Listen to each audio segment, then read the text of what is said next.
Hi,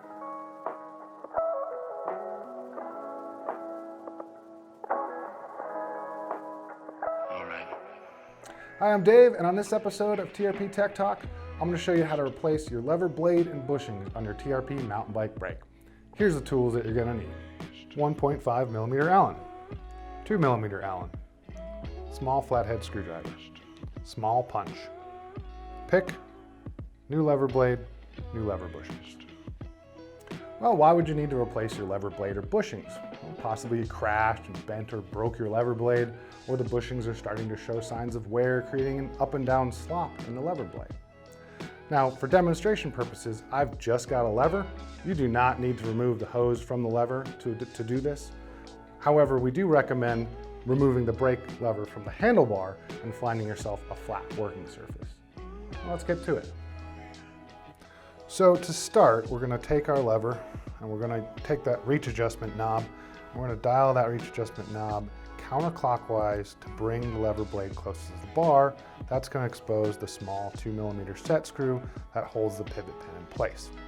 With that exposed, using our 2 millimeter Allen, we can give that a good 1.5 to 2 turns. That'll loosen it up enough for us to get the pivot pin out. At this point, we can also remove the rubber cover, exposing the pivot pin itself, and put our cover to the side. Now we're going to need to get this push rod off. So using that same reach adjustment knob, we're going to thread this reach adjustment knob clockwise as far as it'll go to help us unthread that push rod as much as possible before removing the pivot pin. At this point, we're stuck up against the reach adjustment knob. We can go ahead and remove the pivot pin. So using a small punch, and from the top, we can push that pivot pin out. And you can see how it's now released the lever. We need to remove this reach adjustment knob. So using our 1.5 mil Allen, make sure that's fully seated and give it 3 full turns. That should give us enough space to remove the reach adjustment knob, again setting that aside for later. And to finish unthreading the push rod, we need our flathead screwdriver, and we can turn this clockwise enough to where the lever will actually be able to come off. Now, just fell out, that's our detent mechanism. We're going to need that for the new lever. We're also going to need our 2 mil set screw for the new lever. And at this point, we can actually take this out and put it into the new lever. Make sure we're not going to lose it anywhere. So using the 2 mil Allen, go ahead and just get the thread started a little bit so that it has it home right there. And you can see one of the bushings already fell out. They don't take a lot, but if you do have trouble, you can just take a pick, and from the back side, you can just slide that old bushing out of there. Those are old bushings. Now we're going to install the new bushings.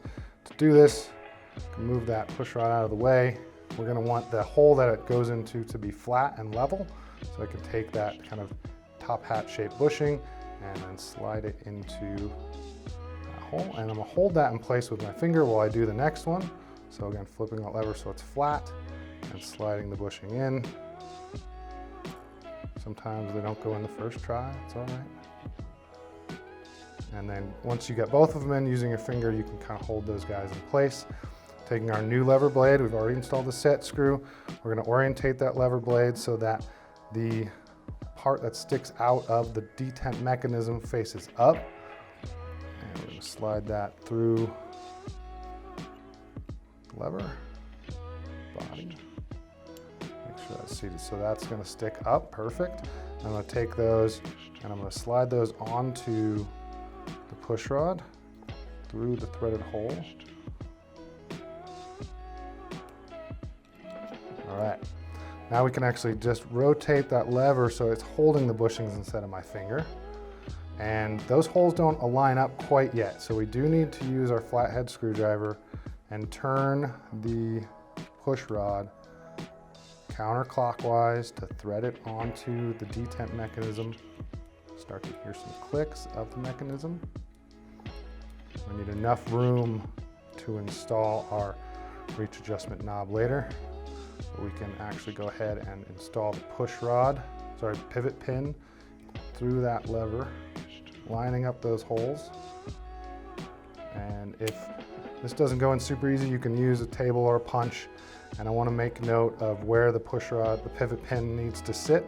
And we're going to push it so that it's flush right there at the bottom. So they'll click into place. There are some detents on the actual pivot pin that will help you locate that. Keeping in mind that we're going to need our little rubber guy that does have an orientation right back onto the cover there. And at this point we can go ahead and tighten our pivot pin set screw. Just nice and snug, does not need a lot. It's just preventing that pivot pin from moving back and forth. And then we can go ahead and install our reach adjustment knob, noting that there's a flat section on the push rod that we need to line up with the reach adjust set screw. So we'll line those up and give this a tight. Now again, 1.5 millimeter Allen, and does not need to be very tight. It's just preventing this reach adjustment knob from going anywhere. And there you have it. New lever blade, new lever bushings. Thanks everyone for watching. I hope this video was helpful. If it was, go ahead and hit that like button. If you have any questions, comment below or hit up our customer service team. And for more content like this, please be sure to subscribe and check out our website. Thanks, and hope to catch you around here next time.